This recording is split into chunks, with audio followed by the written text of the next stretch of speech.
제8강좌 학교폭력은 왜 발생하는가입니다.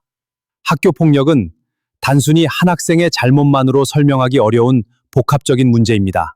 타인을 존중하고 공감하며 갈등을 해결하는 능력을 어릴 때부터 길러야 합니다. 가정과 학교가 아이들의 작은 행동 변화에도 관심을 가지고 함께 지도해야 합니다. 존중과 배려를 가르치는 인성교육이 학교폭력 예방의 중요한 출발점입니다. 제8부 학교폭력은 왜 발생하는가? 처벌보다 중요한 것은 예방입니다. 학교는 아이들이 친구와 함께 배우고 꿈과 재능을 키우며 미래를 준비하는 행복한 공간이어야 합니다. 그러나 어떤 학생에게 학교는 친구를 만나는 즐거운 곳이 아니라 놀림과 따돌림을 당할까 두려운 곳이 되기도 합니다. 학교폭력은 친구를 때리거나 밀치는 행동만을 뜻하지 않습니다. 욕설과 모욕, 반복적인 놀림과 따돌림, 협박과 강요, 물건을 숨기거나 망가뜨리는 행동도 폭력이 될 수 있습니다. 오늘날에는 사이버 폭력도 큰 문제입니다. 단체 대화방에서 한 학생을 고의로 제외하고 욕설과 조롱을 반복하거나 허락 없이 사진과 영상을 올리고 거짓 소문을 퍼뜨리는 행동도 심각한 폭력이 될 수 있습니다. 인공지능 기술로 친구의 얼굴이나 목소리를 조작하여 거짓 사진과 영상을 퍼뜨리는 행동 역시 단순한 장난으로 보아서는 안 됩니다. 화면 속 글 한 줄과 사진 한 장도 한 사람의 자존감을 무너뜨리고 학교 생활 전체를 고통스럽게 만들 수 있습니다. 학교 폭력의 상처는 사건이 끝난 뒤에도 오래 남습니다. 피해 학생은 사람을 믿지 못하고 수업에 집중하지 못하며 학교에 가는 것조차 두려워할 수 있습니다. 가해 학생에게도 심각한 문제입니다. 힘으로 문제를 해결하는 습관이 굳어지면 자신의 행동이 다른 사람에게 얼마나 큰 상처를 주는지 느끼지 못하고 책임을 피하려 할 수 있습니다. 폭력을 지켜보는 학생도 영향을 받습니다. 자신도 피해를 당할까 두려워 침묵하거나 가해 행동에 함께 웃으며 자신도 모르게 폭력에 동조할 수 있습니다.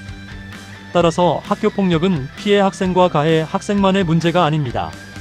학급과 학교 문화, 가정과 지역사회가 함께 해결해야 할 공동의 문제입니다. 그렇다면 학교 폭력은 왜 발생하는 것일까요? 첫 번째는 공감과 존중의 부족입니다. 자신에게는 가벼운 장난이라도 상대방에게는 깊은 상처가 될 수 있습니다. 친구가 싫다고 말하거나 불편한 표정을 보인다면 즉시 멈추어야 합니다. 성적과 외모, 가정 환경과 성격, 장애와 문화, 말투와 취미가 다르다는 이유로 다른 사람을 조롱하거나 무시해서도 안 됩니다. 학교는 학생들에게 나와 다른 사람도 나처럼 소중하다는 사실을 가르쳐야 합니다. 두 번째는 감정을 조절하고 갈등을 해결하는 힘의 부족입니다. 청소년기는 몸과 마음이 빠르게 변하고 친구의 말과 반응에 민감해지는 시기입니다. 화를 느끼는 것 자체는 잘못이 아닙니다. 그러나 화가 난다고 욕설하고 때리고 물건을 던지거나 온라인에 보복성 글을 올려서는 안 됩니다. 아이들은 자신의 감정을 말로 표현하고 화가 커질 때 잠시 멈추며 필요할 때 부모와 교사에게 도움을 요청하는 방법을 배워야 합니다. 부모와 교사 역시 화가 났을 때 소리와 위협으로 해결하기보다 대화하고 잘못했을 때 사과하는 모습을 보여주어야 합니다. 세 번째는 가정의 대화와 관심 부족입니다. 부모가 자녀를 사랑한다고 해도 바쁜 생활 속에서 아이의 마음을 충분히 살피지 못할 수 있습니다. 부모는 성적과 숙제만 확인할 것이 아니라 잠시라도 아이의 얼굴을 바라보며 물어보아야 합니다. 오늘 학교에서 힘든 일은 없었니? 친구들과는 어떻게 지냈니? 말하고 싶은 일이 있으면 언제든 들어주겠다. 아이가 피해 사실을 말했을 때에는 먼저 끝까지 들어주고 안전하게 보호해야 합니다. 반대로 자녀가 다른 학생을 괴롭혔다는 사실을 알게 되었을 때도 무조건 감싸거나 숨겨서는 안 됩니다. 잘못을 인정하게 하고 책임 있게 바로잡도록 지도해야 합니다. 자녀의 잘못을 바로잡는 것도 사랑입니다. 네 번째는 스마트폰과 또래 집단, 경쟁 문화의 영향입니다. 예전에는 학교에서 끝났던 갈등이 이제는 SNS와 단체 대화방을 통해 집에 돌아간 뒤에도 계속될 수 있습니다. 다른 사람의 사진과 개인정보를 허락 없이 올리지 않고 확인되지 않은 소문을 퍼뜨리지 않으며 악성 댓글과 혐오 표현을 사용하지 않는 태도를 가르쳐야 합니다.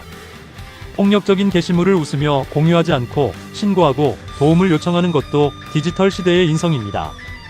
또 학생들이 성적과 외모, 인기도로 끊임없이 비교되면 친구를 함께 성장할 사람이 아니라 경쟁 상대로 바라볼 수 있습니다. 학교는 성적뿐 아니라 정직과 배려, 친구를 도운 행동, 책임감과 협력도 소중하게 인정해야 합니다. 그렇다면 학교 폭력을 어떻게 예방해야 하겠습니까?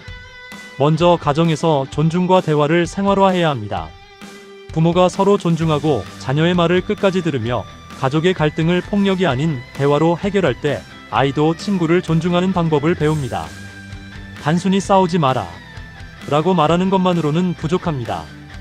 갈등이 생겼을 때 어떻게 말하고 어떻게 도움을 요청하며 잘못했을 때 어떻게 사과하고 책임져야 하는지를 가르쳐야 합니다. 학교에서도 인성교육을 특별한 행사로만 실시해서는 안 됩니다. 교실에서 친구의 말을 경청하고 운동장에서 규칙을 지키며 급식실에서 차례를 존중하고 온라인에서도 예의를 지키는 학교 생활 전체가 인성교육이 되어야 합니다. 학생들이 함께 학급 규칙을 만들고 어떤 말과 행동이 친구에게 상처가 되는지 토론하며 갈등을 대화로 해결하는 연습도 필요합니다. 교사는 학생의 작은 변화도 세심하게 살펴야 합니다.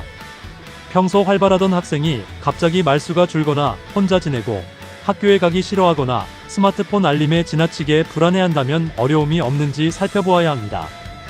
가해 행동을 하는 학생도 단순히 나쁜 학생으로 낙인 찍어서는 안 됩니다.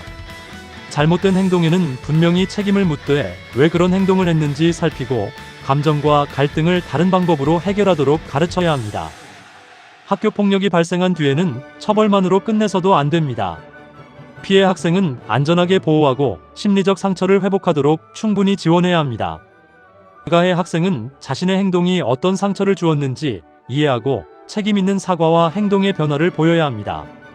다만 피해 학생에게 용서와 화해를 강요해서는 안 됩니다. 진정한 회복은 잘못을 분명하게 인정하고 피해자의 안전과 의사를 존중할 때 가능합니다. 학생들도 학교 폭력 예방의 중요한 주체입니다. 잘못된 행동을 보고 함께 웃거나 침묵하는 것은 폭력을 키울 수 있습니다. 폭력을 알리는 것은 고자질이 아닙니다. 친구를 보호하고 더 큰 피해를 막는 용기입니다. 직접 막는 것이 위험하다면 혼자 해결하려 하지 말고 부모와 교사에게 알려야 합니다.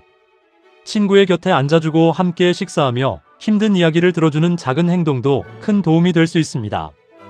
효도와 가족감 사교육도 학교 폭력 예방에 도움이 될 수 있습니다. 효도는 부모님의 말씀에 무조건 복종하는 교육이 아닙니다. 부모님과 조부모님의 삶을 이해하고 자신에게 베풀어준 사랑을 발견하며 감사와 존중을 행동으로 표현하는 교육입니다. 부모님의 수고를 생각하는 아이는 다른 사람의 수고도 생각할 수 있습니다. 조부모님의 이야기를 끝까지 듣는 아이는 친구의 이야기도 경청할 수 있습니다. 가족에게 받은 사랑을 깨닫는 아이는 자신이 소중한 존재라는 사실을 알고 다른 사람도 소중하게 바라보게 됩니다. 손자 손녀가 추천하는 올해의 가족 효행상과 같이 학생들이 가족의 삶을 듣고 감사편지나 추천서를 작성하는 활동도 공감과 경청, 존중과 감사의 마음을 기르는 생활교육이 될 수 있습니다. 학교 폭력 예방의 핵심은 분명합니다. 처벌은 이미 일어난 폭력에 대응하는 방법이지만 인성교육은 폭력이 시작되지 않도록 돕는 예방교육입니다. 친구의 마음을 이해하는 공감, 차이를 인정하는 존중, 화를 다스리는 자기조절, 잘못을 인정하는 책임감, 폭력을 보고 외면하지 않는 용기를 길러주어야 합니다. 학교 폭력이 없는 학교는 우연히 만들어지지 않습니다. 교사가 학생을 존중하고 학생이 서로를 존중하며 학부모와 학교가 협력하고 잘못된 행동에는 책임을 묻되 다시 성장할 기회를 주는 학교에서 만들어집니다. 학교 폭력 예방은 단순히 때리지 마라 라고 말하는 교육이 아닙니다. 사람은 누구나 소중하다는 사실을 가르치고 다른 사람의 아픔을 이해하며 갈등을 대화로 해결하고 자신의 행동에 책임지는 사람으로 성장하게 하는 교육입니다. 우리 아이들이 두려움 없이 교실 문을 열고 친구와 함께 배우며 행복하게 성장하는 학교를 만들어야 합니다. 처벌보다 먼저 예방하고 문제보다 먼저 아이의 마음을 살피며 폭력보다 대화와 존중을 선택하도록 가르쳐야 합니다. 그 출발점이 바로 생활 속 인성교육입니다. 다음 시간에는 제구부 효도가 인성교육의 시작인 이유를 통해 감사와 존중이 어떻게 가족에서 시작되어 학교와 사회로 넓어지는지 함께 살펴보겠습니다.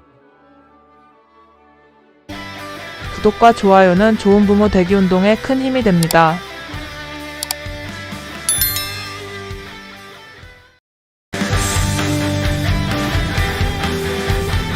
대한민국의 미래는 우리 아이들입니다.